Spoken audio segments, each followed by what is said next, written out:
কিরে ভাইস্তি, তুই এই জায়গায় বসে রয়েছিস আর বৌমা তো জায়গায় জায়গায় খুঁজে বেড়াচ্ছে। নতুন বিয়ে করছিস, না জানি বউক নিয়ে পার্কে পার্কে ঘুরবি, তা না করি তুই জঙ্গলে বসে টেনশন করতেছিস। দে না আমার বউ, তামনে আবার পার্কে পার্কে ঘোরা লাগবে। আমি কি আর ওকে কোন ইজ্জত আলে কোনো জিতরি কালে ওর সাথে আর সংসার করা হবে না রে কাকা। আমার জীবনটা শেষ করে দিয়েছে ওই মহিলা।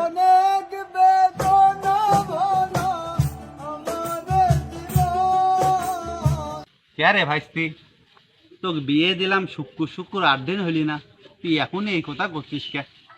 নিজেই না বিয়ে করি এত টাকা পয়সা খরচ করে আগে তোর বিয়ে দিলাম, আর তুই যদি এখন এই কথা কইস কি হয় সে কত বেটা। তুই কি খবর রাখিস তোরা? তোর আর আমার সাথে কত বড় প্রতারণা করেছে। দেখছি দেখলাম ফর্সা, বিয়ের দিনও দেখলাম বউ ফর্সা। এখন যতই দিন যাচ্ছে ততই গালা হচ্ছে। আমার তো মনে হচ্ছে কয়দিন পর ভূতে আনানি। যে কি কালারে কাকা, সেদিন তোর বৌমার দেখে দৌড়াইছে, সেই খবর কি রাখিস? এখন বোঝ আমার কত কষ্ট। শালা মানুষেরও বউ আমারও বউ, মানুষের বউ দেখতে মন চায়। সেদিন এক ভ্যানওয়ালা কি করেছে জানিস? আমি বলে চাই করবো বিয়ে করেছে।